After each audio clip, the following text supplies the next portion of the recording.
Bom dia para todos novamente, chegando depois.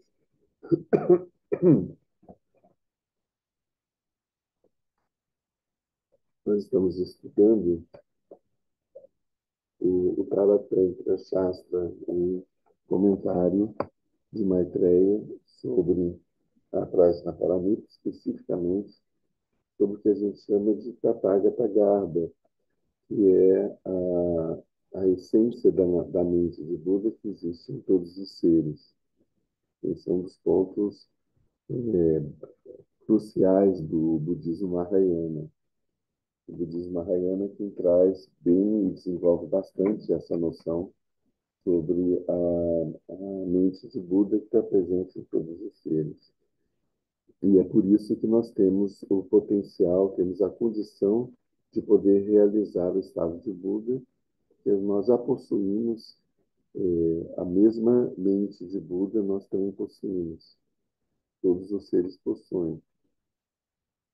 E qual é a diferença entre nós, os seres ordinários, e os Budas? A diferença é que essa mente de Buda que existe em nós, ela está encoberta, escondida por uma camada espessa de ignorância, de formações kármicas, de emoções perturbadoras que não nos permitem percebê-la em nós, né? E perceber que essa mente de Buda pura, né? Ela é a nossa verdadeira natureza. Então, a gente já viu os três pontos do esse tratado. Ele é dividido em 7 partes, 3 partes a gente já viu. Estamos vendo agora a quarta parte, que fala especificamente disso, do Tathagata Garbha, ou seja, Tathagata é aquele que é o que é um dos nomes dados para o Buda. Garbha significa essência ou semente, significa mais semente, mas nesse sentido de essência. Então, Tathagata Garbha é o estado em semente da mente de Buda que existe em nós, né? A diferença entre a mente de Buda que existe em nós e a mente de Buda que existe no Buda, que a mente de Buda do Buda, ela não está recoberta por nenhuma impureza. É como se a gente tivesse um espelho que entre nós, os seres ordinários, ele está coberto de pó e de sujeira. E depois de um trabalho de limpeza desse espelho, o estado de Buda é esse mesmo espelho, depois de limpo, de retirada essa impureza, é o estado de Buda. Ou seja, não há diferença de um espelho para o outro. A diferença está na presença das impurezas, que é o que acontece em seres ordinários, e no estado de Buda essas impurezas foram todas eliminadas, purificadas, né? Então, nesse quarto ponto em que a gente está falando sobre essa mente de Buda que existe em todos os seres, nós temos o próximo ponto, o quinto ponto, vai ser o despertar, ou seja, a mente de Buda que existe nos Budas. Depois a gente vai ver as qualidades da mente de Buda e a atividade dessa mente de Buda depois de ter sido alcançado o despertar. Então, agora a gente está vendo esse ponto, que é a mente de Buda enquanto os seres ainda não alcançaram o despertar, os seres que estão no seu estado ordinário, como nós, né? Nós vimos no nosso último encontro que existem 3 fases dessa mente de Buda e que cada fase delas corresponde a um ser específico, a um ser, a um modo de manifestação e a características específicas. Então, por exemplo, A fase impura é a fase que corresponde aos seres ordinários, como nós, né? Essa fase impura, a gente tem uma presença muito intensa da mente confusa, perturbada, que é chamada em tibetano de Nanche, a mente confusa, que produz vários equívocos, ela está carregada de ideias falsas e de informações kármicas que produzem pensamentos e ideias falsas, produzem emoções perturbadoras que acabam produzindo ações nefastas, o que gera mais karma, né, que perturba mais essa mente. Então, a gente tem, isso é a característica dos seres ordinários que têm essa mente impura.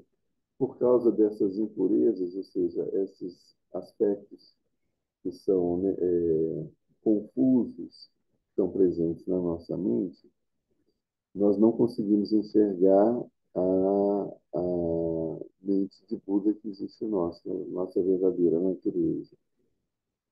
Então, nos identificamos com o nosso eu, que é um pensamento, é um tipo de função mental. Achamos que nós somos esse eu. E isso gera um grande sofrimento, porque o eu ele é muito limitado e muito frágil.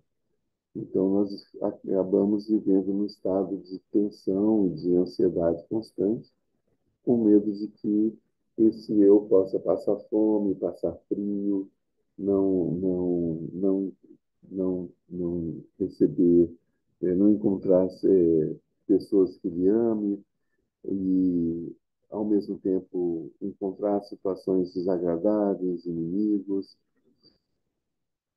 e ficar doente, morrer, envelhecer, todas essas questões são as angústias associadas ao eu. Quando nós nos identificamos com o eu, nós assumimos esse fardo de angústias e a gente tem uma vida bastante sofrida. Por mais que a nossa vida seja tranquila e a gente não tenha preocupação com nada, o que é uma situação extremamente rara, mas que existe, né? Em que a gente não precisa se preocupar com nada, a gente tem o suficiente para viver, para viver bem, a gente tem uma vida harmoniosa, mas o fato de estarmos identificados com esse eu sempre traz uma angústia, porque aquilo que nós desejamos, às vezes nós não temos, isso faz com que a gente sofra, porque não temos aquilo que nós desejamos. E quando nós temos o que desejamos, nós sofremos com medo de perder aquilo. Nós sofremos quando nós estamos na presença de situações, de pessoas, de fenômenos que são desagradáveis, que a gente não gostaria de vivenciar, né? Por exemplo, a gente está no meio de um furacão, uma tempestade, um maremoto, que seja, né? Nós sofremos porque estamos, então, lidando ou situações corriqueiras, né? Ordinárias, né? Um carro está parado, está na nossa frente no trânsito, fazendo muita fumaça, essa fumaça está nos incomodando. Então, tem alguma coisa que está acontecendo que a gente não gostaria que estivesse acontecendo conosco, a gente sofre. Quando a gente consegue afastar esse fato que nos perturba, nós vivemos na ansiedade de que isso não se repita de novo, de que a gente não volte a encontrar esse sofrimento no caminho. Então, não existe a possibilidade de ficar satisfeito e feliz enquanto a gente está preso nessa angústia em relação às coisas que nós desejamos e às coisas que nós não desejamos. Isso é característica das preocupações do nosso eu. E quando nós nos identificamos com eles, nós assumimos o fardo dessas preocupações. Então, a gente viu sobre essa fase impura. Na fase, tem a segunda fase, que é a fase que é em parte impura e em parte pura. O que quer dizer isso? Significa aqueles seres que conseguiram purificar uma boa parte dos fenômenos mentais adventícios que perturbam a mente das pessoas, né? Quando eles conseguiram purificar, mas não purificaram todos.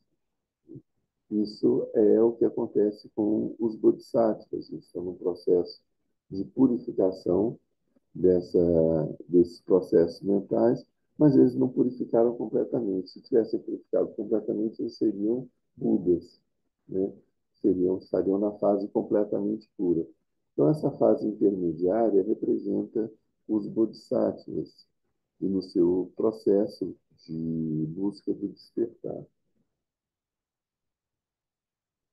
Vocês vão ver os bodhisattvas não vão ter as angústias e as ansiedades que nós temos, mas eles ainda têm algumas emoções,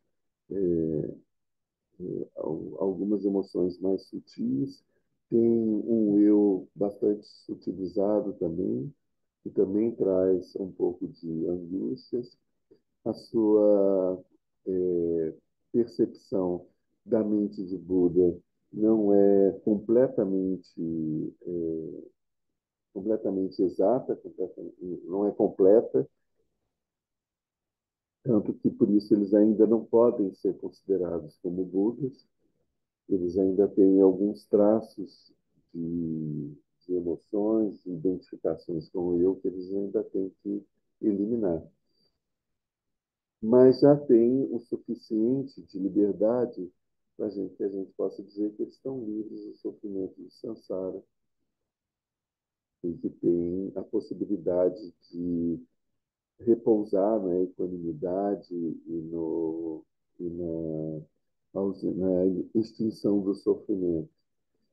Mas eles retornam ao samsara por conta da compaixão que eles estão desenvolvendo também, que façam que eles queiram voltar ao samsara para voltar ao samsara. Está falando do volume baixo. Vocês estão me ouvindo? Tô ouvindo bem, Lama. Tá bem normal o áudio. Ah, ok. Então, eles retornam ao samsara para ajudar os seres a se libertar desse sofrimento. Né? Então, vamos dar sequência aqui ao nosso estudo. Então, esse próximo item, ele vai falar sobre essas três fases, sobre como que é a natureza da mente, da fase impura, que é de nós seres ordinários, a mente dos bodhisattvas, que é a fase meia pura, meia impura, e a mente dos budas. Então, a gente, seguindo o texto aqui, o que a gente tem? Do fato que as faltas, os erros, lhes são unidos apenas passageiramente, como por acidente, e que as qualidades lhes são unidas por natureza, a essência do Dharma, o Dharmata, é imutável, pois ela é depois como ela era antes. O que ele quer dizer com isso? Né? Ele quer dizer que esses elementos perturbadores da mente, que ele chama de faltas, de erros, de enganos, de falhas, de fracassos, de defeitos, essas características estão unidas à mente apenas temporariamente, da mesma forma como a sujeira de um tecido. Quando você lava o tecido, a sujeira vai embora. Então, a sujeira não faz parte do tecido. Ela recobre o tecido e depois ela é eliminada do tecido completamente. Porque se o tecido não modifica de natureza. Então, esses elementos perturbadores da mente não são essenciais à mente. Eles são adventícios, eles são passageiros. Ao contrário, as qualidades da mente, elas fazem parte da mente. Então, é por isso que, removendo todos esses defeitos da mente, a gente tem, a nossa mente continua com todas as qualidades. As qualidades não são eliminadas da mente. Porque as qualidades, elas são, enquanto qualidades verdadeiras, né, elas são as qualidades da mente de Buda. Então, elas fazem parte da mente. O que não faz parte da mente são os erros, os defeitos, as ideias equivocadas.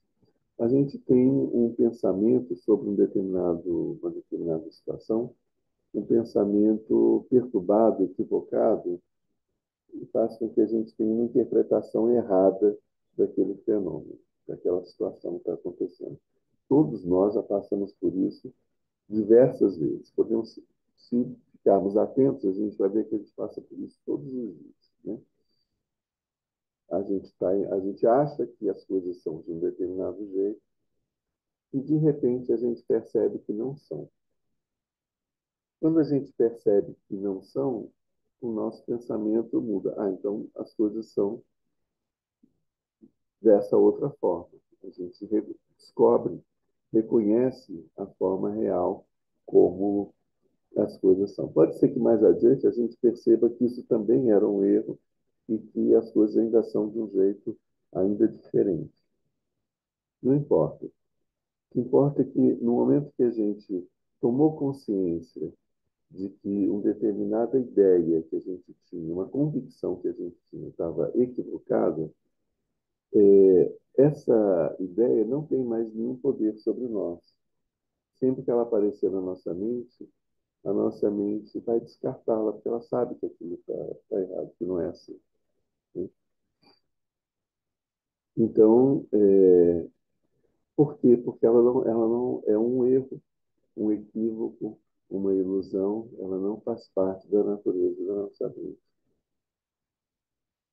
Então, todas as falhas, os erros, têm essa natureza transitória, porque a raiz deles, a origem deles, é o erro, é a ignorância. Então, por ser o erro e a ignorância, é a, é a mentira. Né? O que está na raiz dos erros é uma mentira. A gente acredita numa mentira e os nossos comportamentos, os nossos pensamentos são errados por causa dessa crença nessa mentira. Quando a gente percebe que aquilo é mentira, a gente não consegue mais agir assim. O nosso comportamento muda, o nosso pensamento muda. Né? Então, todos os equívocos da mente, eles estão fundados na falsidade. E a falsidade é uma mentira. E se é uma mentira, ela não existe. Por isso é que os erros e as falhas e os defeitos, eles têm essa natureza tão impermanente e passageira. E por isso que a gente tem o poder de removê-los completamente. Porque com a verdade a gente elimina completamente e imediatamente esses erros. Eles não existem mais. Eles são percebidos apenas como erros que a gente teve antes. Então, isso é o que faz com que a gente tenha esse poder de purificação, porque essa purificação ela não vai mudar a natureza da mente. A gente não vai pegar um pedaço de chumbo e transformar em ouro. Não é uma transmutação que acontece na mente. A gente vai pegar um pedaço de ouro que está enrolado no trapo sujo, a gente vai tirar esse trapo e vai deixar ele do jeito que ele é. Então, a gente não muda a natureza da coisa, a natureza da mente. A gente apenas remove aquilo que não deixa que a gente a perceba como ela é, que são esses elementos perturbados, confusos, que são criados pela ilusão, pela ignorância, pelo erro, pela mentira. É disso que a gente está falando. Aqui ele fala uma coisa bem interessante, né? Primeiro, assim, elas estão unidas apenas passageiramente, como por acidente, ou seja, aconteceu e depois separa, né? E as qualidades eles são unidas por natureza. As qualidades fazem parte da natureza da mente. E aí ele diz, a essência do Dharma, né, o Dharmata, que é essa mente da qual a gente está falando, ela é imutável, pois ela é depois como ela era antes.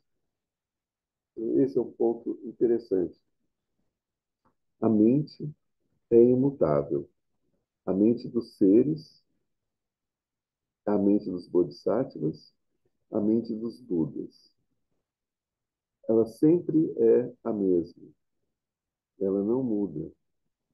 Ela não passa por nenhum processo de evolução, de aprendizagem, de treinamento, de transmutação, de transformação, nada disso.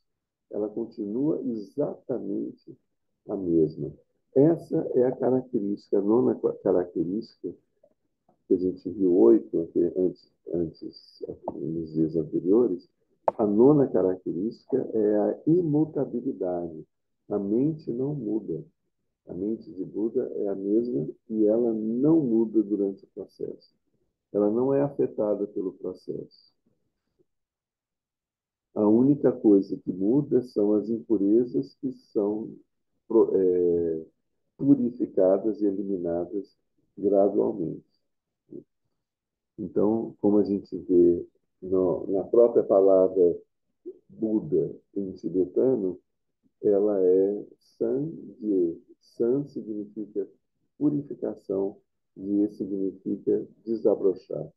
Então, Sangye, o que significa que o Buda ele realizou um processo de purificação de todos esses elementos adventícios e, por fim, ele promoveu o despertar de todas as qualidades que estão presentes na mente, na mente dele.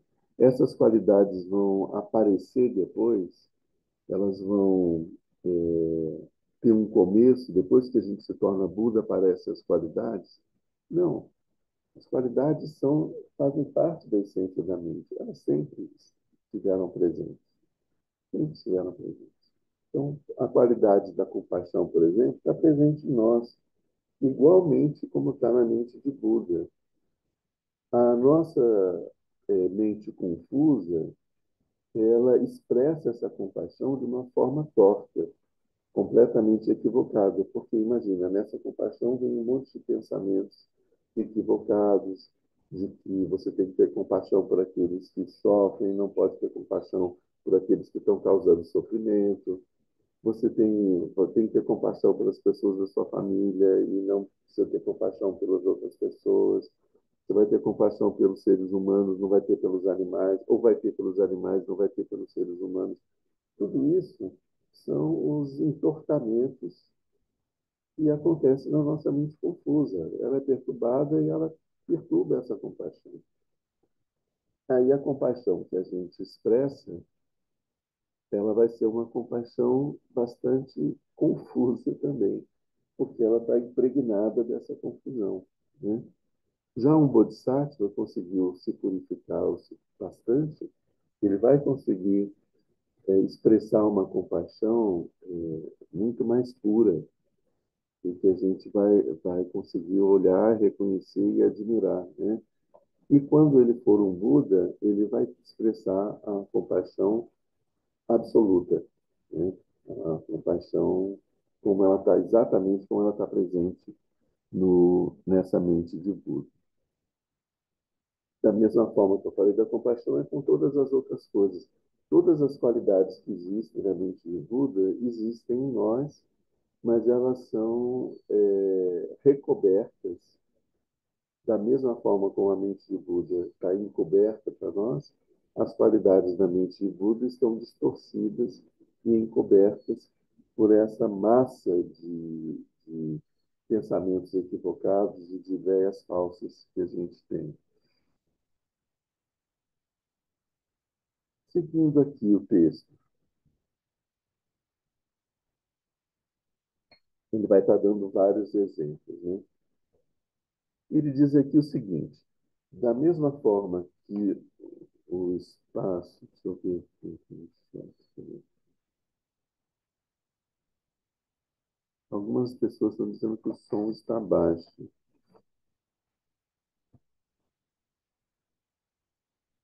Deixa eu ver se eu posso mudar aqui o som.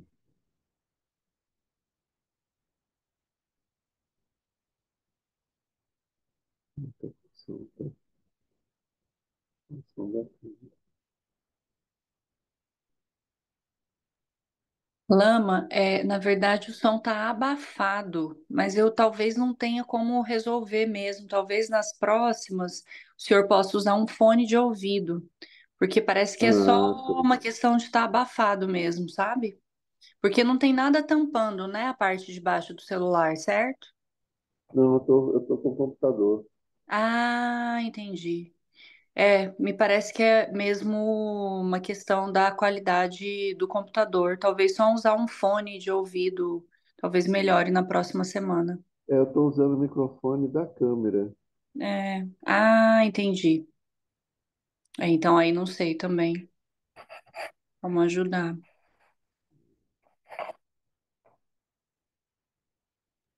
Mas tá dando para escutar sim, só tá meio mais baixinho, mais abafado, mas dá para escutar. Vamos seguir.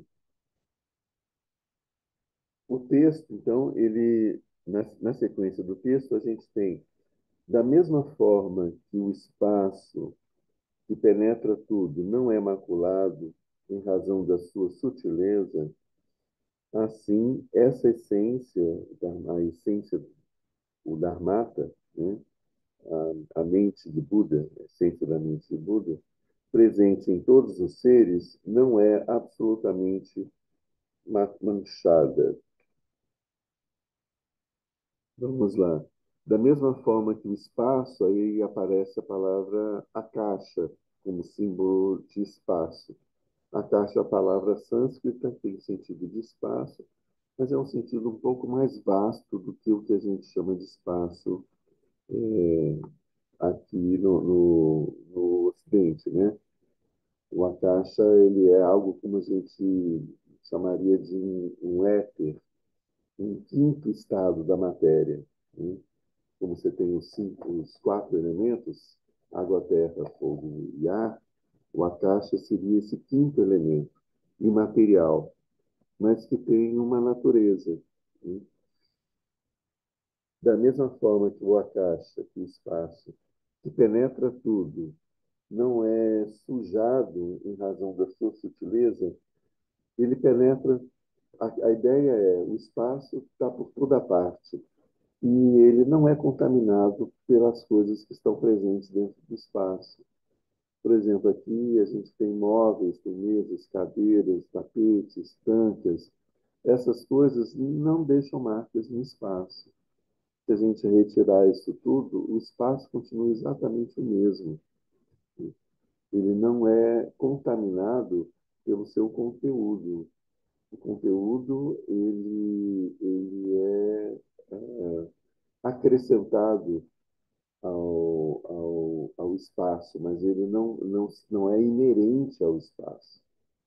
Esse conteúdo não faz parte do espaço, né? O espaço recebe esse conteúdo, mas esse conteúdo não modifica a natureza do espaço. Então, da mesma forma que o Akasha penetra tudo, ele não é sujado pelas coisas em razão da sua sutileza. Por quê? Porque tem uma essência tão sutil, tão imaterial e sutil, que os outros objetos, que são objetos mais materiais, eles não alcançam esse nível de sutileza e não conseguem perturbar essa sutileza. Assim, essa essência do Dharma, essência da mente de Buda, presente em todos os seres, ela não é absolutamente manchada pelos fenômenos que acontecem na mente dos seres. E aí segue o exemplo da vestimenta suja, né? Uma roupa suja, quando você lava, ela fica livre daquela sujeira. A sujeira ela é acidental, ela é passageira. Da mesma forma que todos os mundos que tomam nascimento no espaço, no Akasha, desaparecem, assim, na esfera não composta do Dharmadhatu, as faculdades sensoriais nascem e desaparecem. Aqui ele está dizendo, no espaço absoluto, os mundos surgem e desaparecem. Planetas, universos, galáxias, etc. Surgem e desaparecem sem macular o espaço. Da mesma forma, na mente, na essência da nossa mente, a mente de Buda, os fenômenos sensoriais, as faculdades da mente surgem e também desaparecem. Os, as, as, porque os mundos não fazem parte do espaço, né? Eles surgem no espaço e desaparecem e o espaço continua lá, né? Na nossa mente, os fenômenos sensoriais, os pensamentos, as emoções aparecem e vão embora e não deixam marcas na nossa mente. Então é isso, é nesse ponto que ela é parecida com o espaço. Aqui, o Buda nunca fala que a mente é o espaço. Ele diz que ela tem uma característica que é parecida com a característica do espaço. Porque, assim como o espaço permite que todos os fenômenos aconteçam dentro dele, a mente permite que todos os fenômenos mentais aconteçam dentro dela, mas eles não deixam marcas, porque eles não fazem parte da essência dessa mente. Sim. Sim.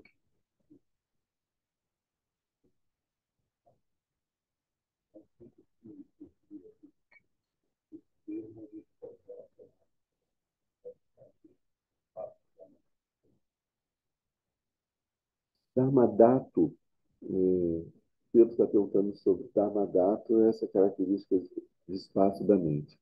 Dato significa campo, um campo de manifestação, um campo de experiência, como se fosse um mundo, né? Então, ele tem essa característica. Então, esse campo do Dharma que está falando significa esse lugar, por assim dizer, onde a mente de Buda reside, né?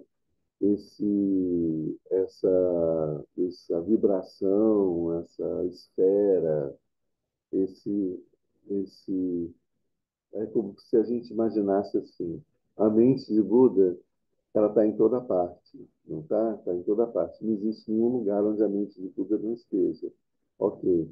Mas se a gente for considerar, então, qual é o nome do palácio onde vive a mente de Buda, né? Como é que a gente daria um nome para um lugar onde a mente de Buda está presente? Isso é o Dharmadhata, né? Ou seja, quando através da meditação, nós buscamos esse Dharmadhata, a gente vai buscar esse espaço onde está presente plenamente a mente de Buda. Então acaba sendo muito tão próximo que às vezes um nome substitui o outro. Falar em Dharmadato, falar em Mahamudra, falar em mente de Buda, falar em Tathagata, né, acaba sendo, ou Tathagata Garbha, acaba sendo a mesma coisa, né? Continuando aqui, da mesma forma que todos os mundos tomam nascimento e espaços aparecem, tá?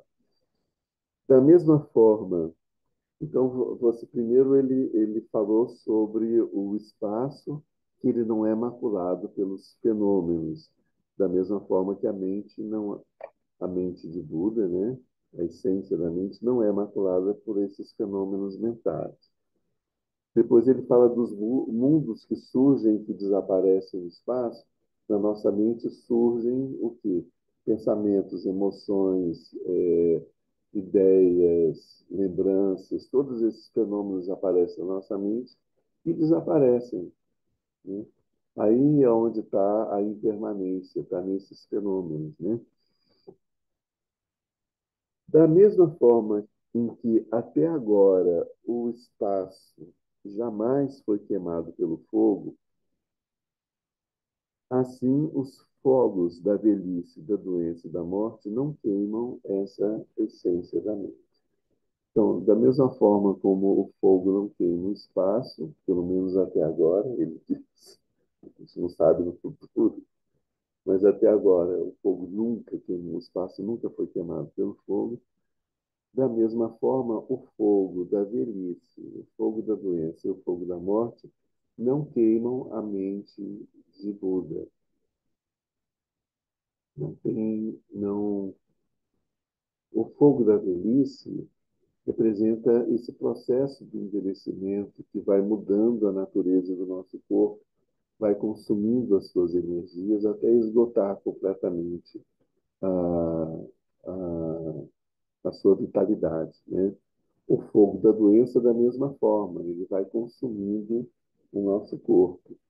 E o fogo da morte é o processo final onde elimina completamente a vida que existe no nosso corpo, a vitalidade que existe no nosso corpo. Então, ele compara esses três fogos e ele diz que eles não têm poder sobre a mente. Isso.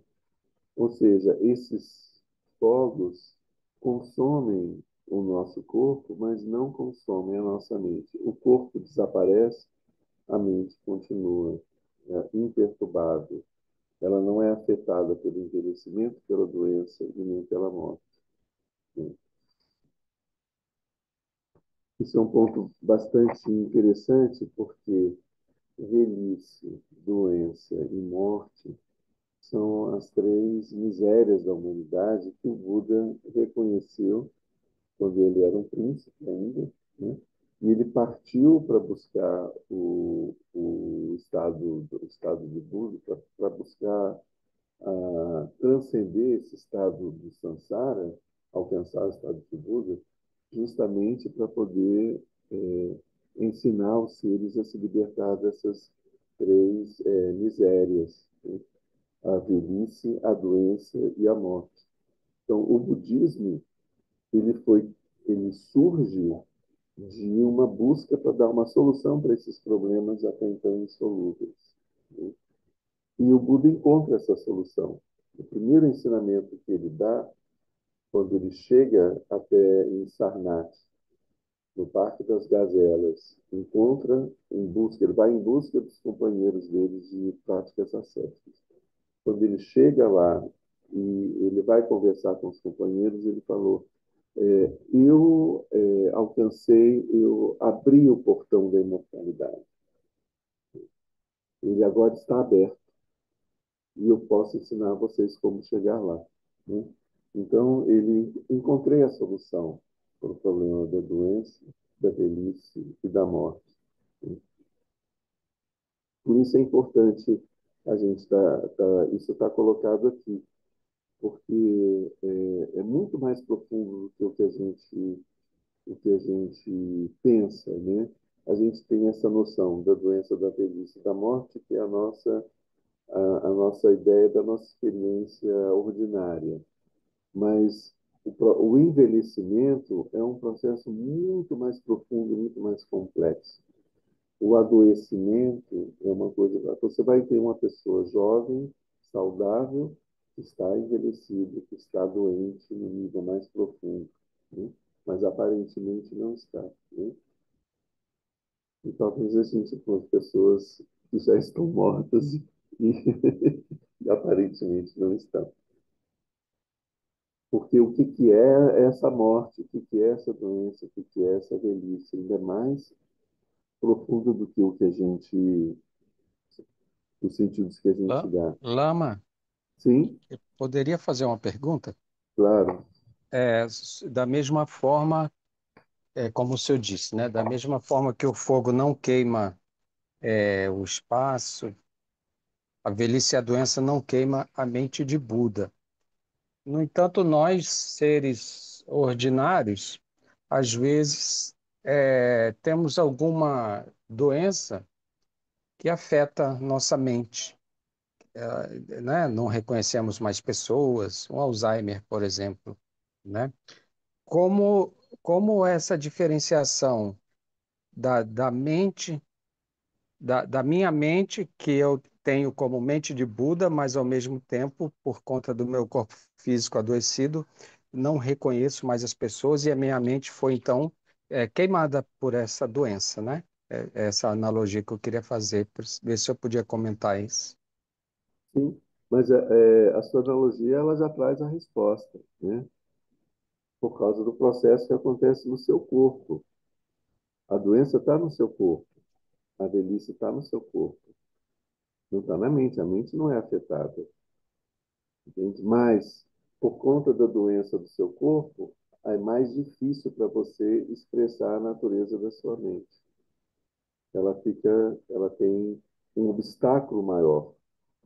Ela encontra obstáculos no cérebro para poder se manifestar. E com isso ela se manifesta de uma forma completamente torta e perturbada, né? Por causa do processo da doença do corpo. A doença está no corpo, não é a mente que tem Alzheimer, é o corpo que tem o Alzheimer, né? Ou qualquer uma outra situação. Porque, assim, todos nós passamos por processos semelhantes e quando vivemos durante muito tempo. Por exemplo, se nós vivemos durante muito tempo, muitas pessoas no passado viveram por décadas, por muitas décadas, por, às vezes 100 anos, e depois, quando elas tomam nascimento de novo, elas tomam nascimento como uma criança, né?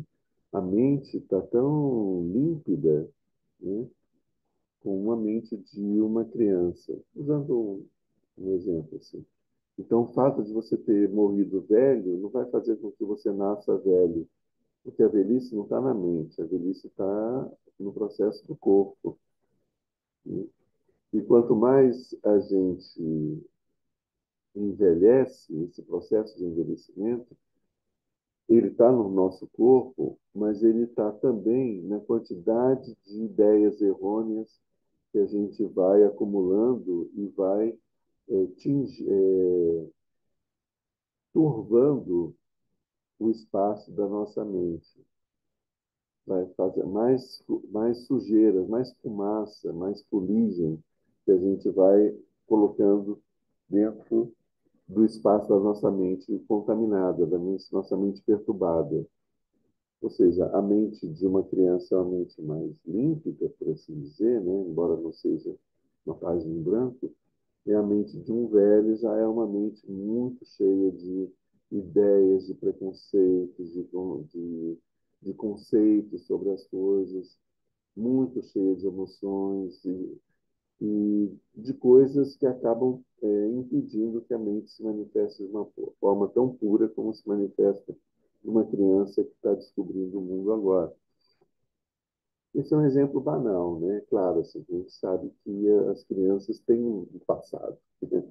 E dependendo do processo que a gente tem de envelhecimento, a gente pode ter uma mente extremamente aguda e afiada e clara na nossa velhice, né? A questão não é a idade, né?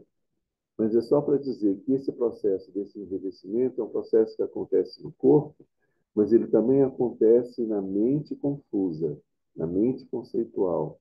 Essa mente conceitual também envelhece, também adoece com as emoções perturbadoras, né? Uma mente que nutre uns pensamentos de ódio, de raiva, de destruição, desejo de matar, etc., ela vai se tornando cada vez mais perturbada a ponto de se tornar uma mente completamente doente, que não consegue perceber a natureza das coisas como elas são e que vai causar sofrimento para as pessoas à sua volta, né?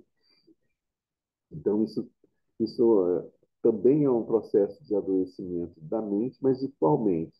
Qual é a mente que adoece? É essa mente perturbada. Ok, Lama, obrigado. Vamos continuar aqui, então. Então, a gente sabe que esses fogos da velhice, da doença, da morte não queimam a essência da mente. A gente ainda vai voltar nisso mais na frente um pouquinho. Depois ele traz o seguinte elemento.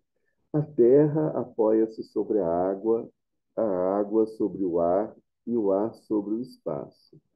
Mas o espaço não se apoia sobre os elementos ar, água ou terra.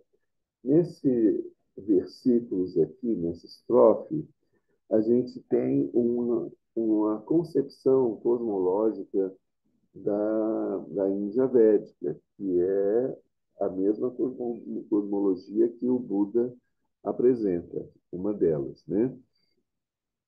E que nessa visão cosmológica, a Terra se apoia, o elemento Terra se apoia sobre o elemento água. O elemento água se apoia sobre o elemento ar, e o elemento ar se apoia sobre o espaço. Essa é a, a visão, né? O modelo clássico. Mas o espaço não se apoia em nada. Ele não se apoia na terra, não se apoia no ar, não se apoia no fogo, na água, ele não se apoia em nada. Então, esse é o ponto. O que quer dizer com apoia, né? Ele está dizendo que para que o ar possa existir, ele precisa de ser sustentado, ele precisa de ter um suporte, esse suporte é o espaço. Para que a água possa existir, é preciso que ela seja contida e sustentada pelo ar. E para que a terra possa existir, é preciso que a água esteja ali presente para lhe dar um sustento. Isso aqui a gente vai estar trabalhando agora, essas ideias, né? Vamos ver que uma correlação disso com a mente. Da mesma forma, os 5 agregados, os 18 elementos e os 6 sentidos são ligados ao karma e às emoções perturbadoras. O karma e as emoções perturbadoras, os kleshas, são sempre ligados, atrelados à atividade mental errônea, equivocada. Essa atividade mental equivocada repousa sobre a pureza da mente, mas a verdadeira natureza da mente não está atrelada a qualquer fenômeno que seja. Então, a gente vê aqui como que ele faz essa correlação entre esses vários processos mentais e os elementos materiais, né? Então, a gente tem aquilo que ele chama o espaço, não se apoia sobre os elementos ar, água e terra, né? Ele diz aqui a verdadeira natureza da mente. A gente já viu que a verdadeira natureza da mente é muito parecida com o espaço, por isso a gente faz essa ligação. Não está atrelada a qualquer fenômeno que seja. Depois a gente ainda vai ver alguma coisa a mais sobre isso. Mas essa verdadeira natureza da mente é a base, sustento para que a atividade mental equivocada possa acontecer. O que ele está dizendo aqui? A mente confusa, a mente perturbada, cria pensamentos, que faz raciocínios, que é a mente que a gente costuma, que elabora conceitos e etc., que a gente está acostumado a utilizar, ela, para existir, ela tem que ter, ela existe apoiada na essência da mente. Essa mente de Buda é ela que permite que essa mente confusa exista. Sem a mente de Buda, não tem como essa mente confusa existir. É como se a gente estivesse pensando assim: a gente tem o mar e tem as ondas, né? As ondas só existem por causa da água do mar. Se não tiver água no mar, não tem ondas. Então, esse processo mental equivocado existe porque ele acontece a partir da movimentação, por assim dizer, pegando esse exemplo, da essência da mente, da mesma forma como as ondas são a movimentação da água do oceano, né? Então, a gente tem essa vastidão dessa mente de Buda E por conta disso, os processos mentais podem acontecer como ondas em cima dessa vastidão dessa mente de Buda. As ondas acontecem, aparecem e somem e não deixam marcas. Não é assim no oceano? Não deixam marcas. Na nossa mente também os pensamentos surgem e desaparecem e não deixam marcas. As emoções surgem, desaparecem e não deixam marcas.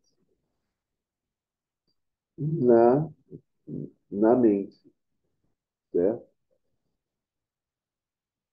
É, essa atividade mental equivocada repousa sobre a pureza da mente. Então, sobre a pureza da mente, a gente tem, então, o funcionamento dessa mente perturbada, baseadas em ideias falsas, baseado em informações kármicas, e diversos processos acontecem, pensamentos, emoções, lembranças, imagens, tudo isso acontece nessa atividade mental, que é parecida com o ar. Então, essa função da mente é muito parecida com o ar, porque o ar tem esse movimento, né? O ar vai em toda parte, ele tem esse movimento. Por isso que durante a meditação, quando a gente faz o processo de pacificação mental, a gente repousa a mente no processo da inspiração e respiração, que é o movimento do ar, né? Ela se apoiando no movimento do ar e acalmando o processo de respiração, esse processo de fabricação de pensamentos também se acalma. Existe uma correlação entre o elemento ar e a mente perturbada, produtora de pensamentos. Sobre essa mente produtora de pensamentos, a gente tem o karma e os kleshas, são as emoções perturbadoras. Então, o karma e as emoções perturbadoras, eles estão sempre atrelados à atividade mental equivocada.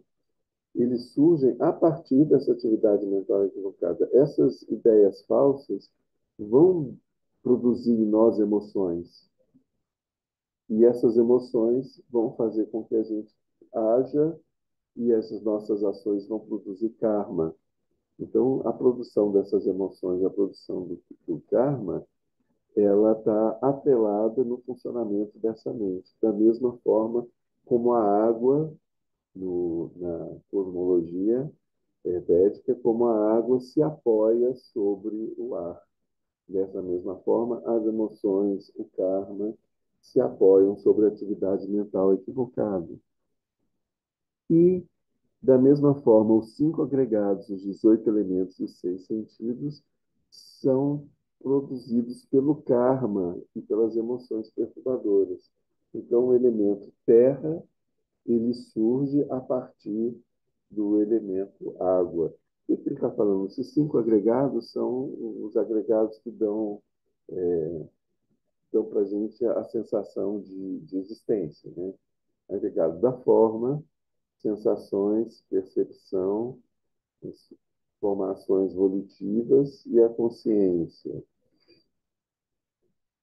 São esses 5 elementos, a forma aqui está relacionada, esses 5 elementos, quando eles estão presentes, eles dão para a gente uma ideia de um eu, né?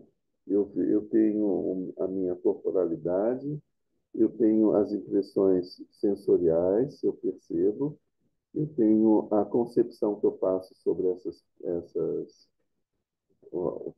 essas impressões que eu tenho. Por exemplo, eu distingo as impressões sensoriais entre as agradáveis e desagradáveis, desejáveis e indesejáveis.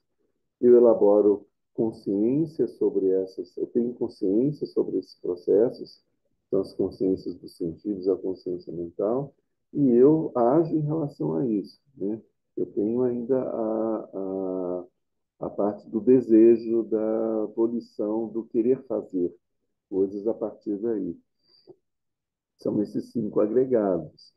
Esses 18 elementos que ele está falando aqui são os 6 objetos dos sentidos: a luz, o som, os cheiros, as substâncias que a gente aprecia pelo gosto, e as impressões táteis e os fenômenos mentais. Nós temos seis órgãos dos sentidos: os olhos, que veem a luz; o ouvido, que ouve o som; o nariz, que sente o cheiro; a língua, que sente o gosto; a pele, que aprecia as impressões táteis; e a consciência e o cérebro da gente, que percebe os fenômenos mentais. É como se fosse o olho que vê esses fenômenos mentais. O cérebro é muito mais do que um órgão sensorial, mas ele também é um órgão sensorial. E as seis consciências associadas: a consciência visual, a consciência auditiva, a consciência olfativa, a consciência tátil e a consciência mental. Então, esses 18 elementos, o objeto, o órgão do sentido e a consciência associada a isso, ou seja, a gente já está chegando agora num nível de materialidade desses fenômenos da nosso contato com o mundo. Tudo isso depende, se apoia sobre o nosso karma. É o nosso karma que vai definir a forma como a gente vai perceber esses fenômenos. Então, por isso, eles são o elemento mais grosseiro da mente, né? Esses são os elementos mais grosseiros da mente. E, dessa forma, eles são associados à ideia da Terra. Continuando aqui na linha dessa imagem que a gente está vendo. Os 5 agregados, as 12 entradas e saídas da consciência, os 18 elementos, devem ser conhecidos como semelhantes à Terra. O karma e os kleshas dos seres corporais devem ser conhecidos como semelhantes ao elemento água. A atividade equivocada da mente é semelhante ao elemento ar. A natureza da mente é semelhante ao elemento espaço. Ela é sem raiz e sem suporte. Então, aqui ele tá terminando essa correlação. Ela falou dos elementos, depois ela falou sobre os processos mentais, e agora ela está fazendo a ligação de um com o outro. Então, os 5 agregados que a gente viu, as 12 entradas e saídas, são as 12 entradas e saídas da consciência. É a consciência, através dos órgãos dos sentidos, a nossa consciência vai em busca de uma imagem sensorial. Então, a minha consciência vai em busca da imagem desse sino. Isso é a minha consciência saindo em direção ao sino. E a imagem do sino entra através dos meus olhos e eu tenho consciência dela no meu cérebro. Isso é a entrada. Então, quando ele fala as entradas e saídas, ele está falando desse processo a partir já da consciência que está lá dentro da nossa mente. Quando ela busca o fenômeno e ela tem consciência do fenômeno. Essas são as 12 entradas e saídas, porque tem as entradas e tem as saídas, 6 entradas e 6 saídas, né? São os 6 objetos dos sentidos e os órgãos dos sentidos. Está relacionado com isso. Os 18 elementos, a gente já viu também, são 6 objetos sentidos, os 12 órgãos sentidos, os 6 órgãos sentidos e as 6 consciências. Então, tudo isso deve ser compreendido como semelhante à Terra. São os aspectos mais grosseiros da mente. O karma E os kleshas dos seres corporais devem ser compreendidos como semelhantes ao elemento água. Isso a gente já fez essa correlação.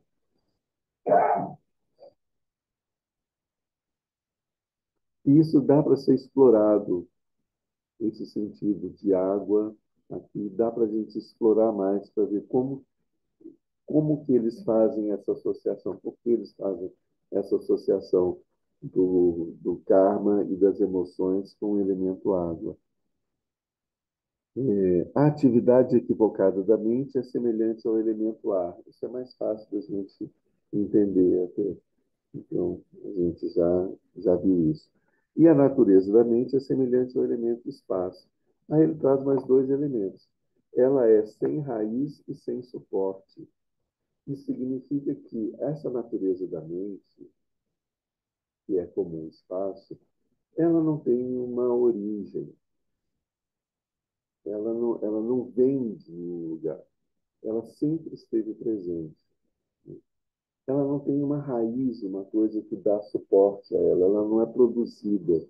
Ela não depende de nada. Por isso ela não tem uma raiz. Ela é e pronto, né?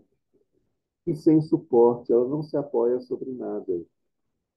Não é necessário nenhuma coisa, nada para permitir que a mente exista. A mente existe desde sempre, por todo o tempo, sem depender de nada e sem uma origem. Então, essa é uma. Vocês veem que também é uma visão ontológica e cosmogônica. A gente tem assim como a gente tem no Gênesis, né? No princípio, Deus criou, do nada, ele criou os céus e a terra e tal, não sei o que, ele vai criando as coisas. Aqui a gente tem, não tem princípio, não existe um princípio, existe a mente, né? Eterna, sempre.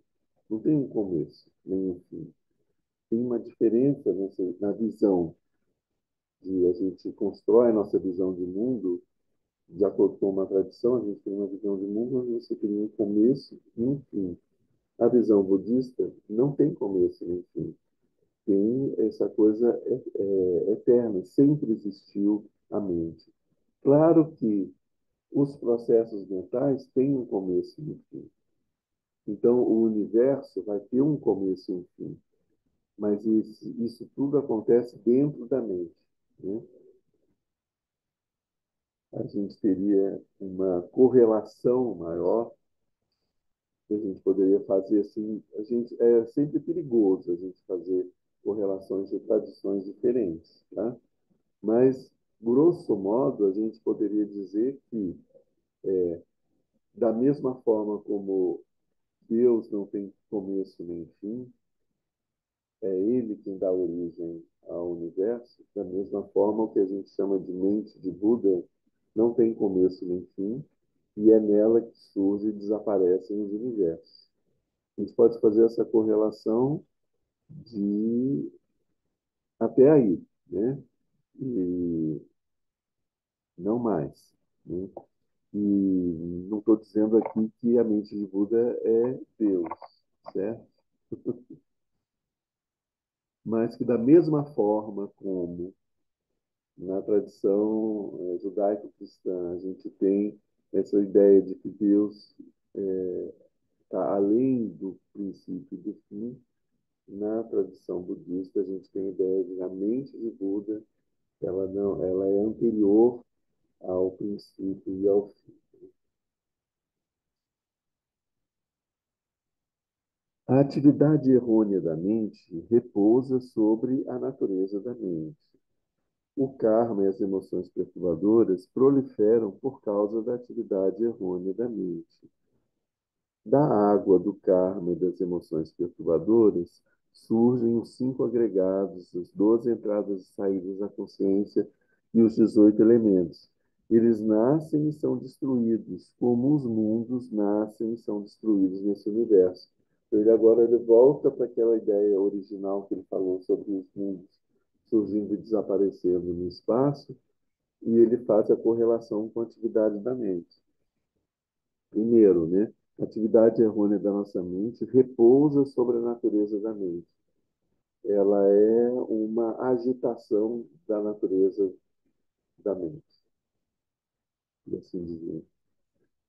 O karma e os kleshas proliferam por causa da atividade errônea da mente.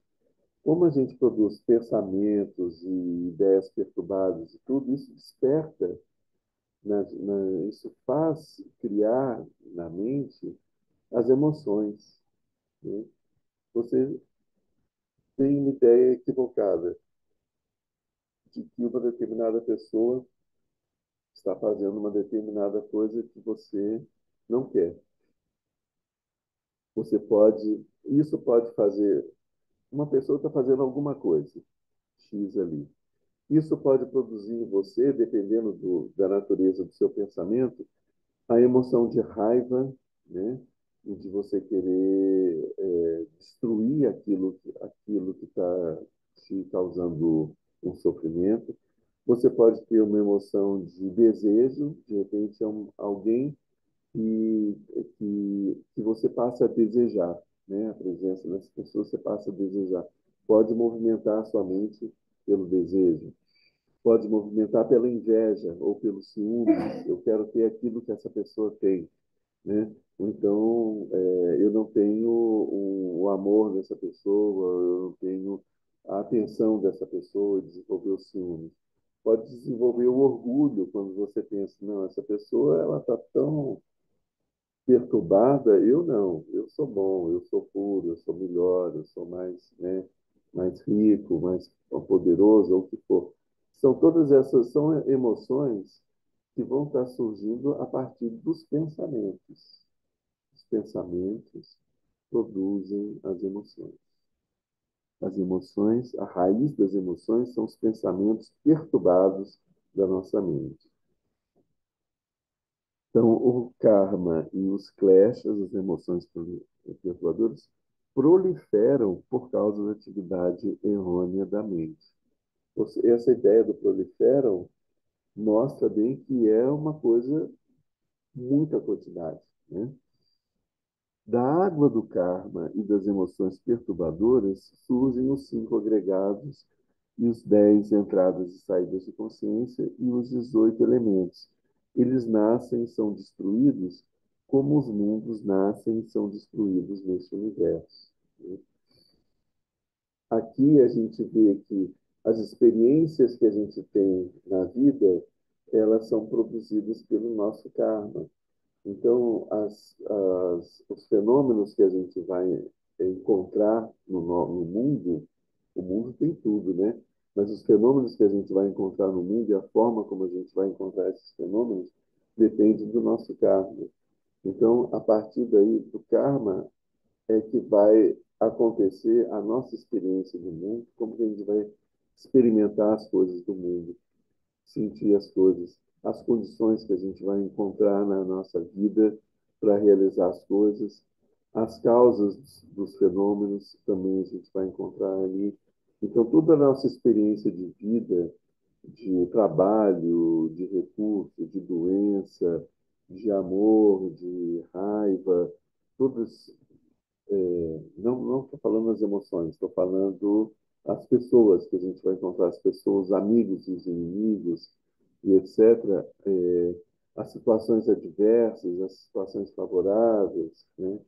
Encontrar um dinheiro na rua, ou ganhar na loteria, ou perder tudo numa enchente, todas essas coisas que podem acontecer na vida da gente dependem do nosso karma.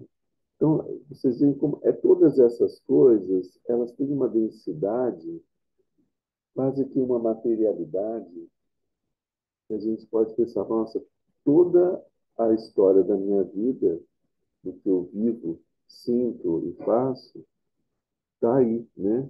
Então, isso é a terra que se apoia sobre a água do karma e das emoções perturbadoras.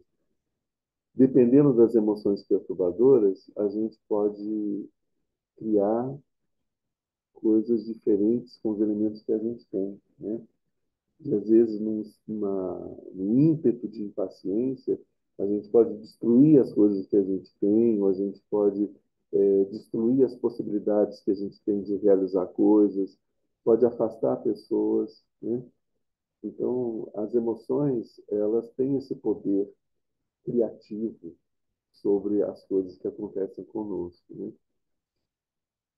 Isso é importante para a gente estar refletindo, né? Então, esses processos mentais que a gente viu, eles surgem e desaparecem como os mundos nascem e são destruídos no universo. Os mundos nascem e são destruídos, mas eles duram um certo tempo, né? Eles nascem, duram e são destruídos. Esses processos mentais também surgem, têm uma duração, que pode ser mais curta ou mais longa, e desaparecem. Sim, sim. A natureza da mente, que é semelhante ao elemento-espaço, que não tem causa, não tem condição, não tem composição, ela é sem nascimento, sem destruição, nem mesmo um lugar de presença, sem estado intermediário entre os dois. Então, essa natureza da mente, ela não tem causa nem condição, ela já é, né? Ela não tem um constrangimento, uma limitação, um obstáculo, um fim, né? Ela também não tem um espaço que fica entre o começo e o fim. Ela não tem começo, ela não tem meio e não tem fim, né? Ela não tem começo, ela sempre existiu. Ela não tem fim. Ela continua com a morte do corpo, a mente continua. Ela continua eternamente. E como ela não tem começo nem fim, ela não tem meio, porque o meio vem depois do começo e antes do fim, né? Ela não tem meio. Ela tem uma continuidade absoluta. Essa é uma transcendência. É, então, a gente, continuando, ele, sobre essa questão da natureza da mente, ele falou do aspecto da mente como espaço, e agora ele vai falar de qual aspecto da mente. A gente falou da vacuidade, que é o espaço, espaciosidade da mente. A outra característica é a claridade. O próximo verso vai falar sobre a claridade da mente, que é chamado de Chitta Prakriti. Chitta é a mente. Está querendo falar aqui um pouco sobre a essência, né? A substância dessa mente. Então ele diz o seguinte: a natureza da mente é clara luz. Ela é imutável como o céu. Ela não é afetada pelas emoções perturbadoras, nem pelas impurezas adventícias passageiras, como desejo, apego, etc., que nascem das concepções impuras, dos pensamentos errôneos. Ele está nesse ponto, ele está chegando para a gente, está falando, vamos lá, gente. A nossa mente é a mente ordinária, não é? A nossa mente é a mente ordinária. O que é essa mente ordinária? Aí ele vai e mostra para a gente que essa mente ordinária, ela repousa sobre a mente de Buda. Se não tivesse mente de Buda, não existiria essa nossa mente ordinária. Então, que a nossa verdadeira natureza é aquilo que dá suporte para que a nossa mente ordinária exista. Então, com isso, ele está dizendo, então, a sua mente ordinária, mente dos seres humanos comuns, ela tem a característica da vacuidade, igualzinho tem na mente de Buda. Isso ele falou até agora. Agora ele vai falar sobre o aspecto de luminosidade dessa mente, para mostrar para a gente que a nossa mente também possui essa claridade que existe na mente de Buda. Então ele diz aqui, a natureza da mente é a clara luz. A clara luz significa essa inteligência viva, né, e criativa. Ela é imutável como o céu. O céu, como a gente viu o espaço, ele não muda, né? E essa é a característica que a gente está observando, a imutabilidade da mente. Porque ela não é afetada pelas emoções perturbadoras. As emoções perturbadoras não afetam a luminosidade da mente, nem pelas impurezas adventícias passageiras, como, por exemplo, o desejo, apego, os pensamentos, as lembranças que nascem das concepções impuras, os pensamentos errôneos. Então, a gente já viu que a mente confusa ela produz pensamentos errôneos, vão produzir emoções, karma, e etc. Todas essas coisas não perturbam a natureza da mente, né? E não perturbam também a luminosidade dessa mente. A gente já está terminando aqui. Ele vai, a acumulação do karma e das impurezas, as emoções perturbadoras, semelhantes à água, não produz essa essência do Tathagata semelhante ao espaço. Ela nem mesmo é queimada pelo fogo cruel e inesgotável da velhice, da doença e da morte. O que ele está dizendo aqui? A acumulação do karma e das emoções não produz a mente de Buda. Não é isso que produz a mente de Buda. Isso acontece por causa dos pensamentos perturbados que existem porque eles se apoiam sobre a mente de Buda. É o contrário, né? Então, essa essência do Tathagata, que é a mente de Buda, que é semelhante ao espaço, não é produzida pela água e nem tampouco é queimada pelo fogo. Nem é produzida pela água do karma, das emoções perturbadoras, e nem é queimada pelo fogo cruel, inesgotável da velhice, da doença e da morte. Voltamos àquela ideia dos três fogos. E aí ele diz: é preciso saber que esses três fogos, da velhice, da doença e da morte, são comparáveis, respectivamente, aos três fogos, que são o fogo ordinário, o fogo do inferno e o fogo do fim do Kalpa. Então, da mesma forma como ele comparou a mente com os elementos, aqui ele está falando desses fogos que a gente pode chamar de corruptibilidade, ou seja, como o fogo ele queima e destrói, ele tem esse aspecto de corromper e de destruir, de impermanência, esse aspecto impermanente, porque ele faz com que as coisas deixem de ser, né? Então ele diz que o fogo da velhice é semelhante ao fogo ordinário, ao fogo que a gente conhece aqui.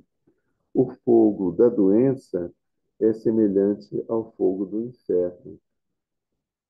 O fogo da velhice é semelhante ao fogo ordinário nessa característica de ir consumindo, e consumindo, consumindo, consumindo. O fogo da doença é semelhante ao fogo do inferno pelo, pelo sofrimento que ele produz em nós.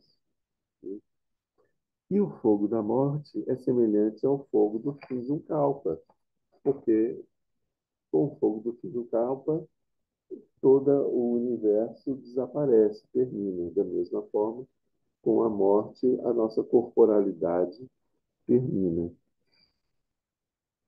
Então, por isso, esses são três aspectos do fogo. Isso é um símbolo que eu acho que tem possibilidade de ser mais explorado, né? Em outros momentos, né? Fica para a gente refletir sobre isso, tentar entender mais sobre isso. Mas ele já faz, finalmente, nesse ponto, ele faz essa ligação com esse fio que tinha ficado perdido nos versos anteriores. Com isso, a gente termina a parte da mente de Buda que fala sobre a fase impura. No nosso próximos encontros, a gente vai ter a fase impura e pura, que é dos Bodhisattvas, e a fase completamente pura, que é dos Budas. Ok? não, nós não vamos ter tempo de responder perguntas agora. Quem tiver perguntas, acho que a gente pode trazer no nosso próximo encontro, que a gente vai fazer mais curtinho, porque a gente vai ter a cerimônia do refúgio e a gente vai pegar só o aspecto ligado à questão do refúgio. Aí a gente teria tempo de poder responder perguntas. E chega. Vamos então fazer a nossa. Tudo bem? Tudo bem, né? Vamos fazer a nossa dedicatória, então. Graças a essa virtude, tendo realizado rapidamente o Mahamudra, possa eu conduzir a esse estado todos os seres sem exceção. Pela graça do Buda que obteve os três corpos, pela graça da mutável verdade do Dharma em si, e pela graça da infalível aspiração da Sangha, possa essa súplica de dedicatória realizar-se tal como ela é.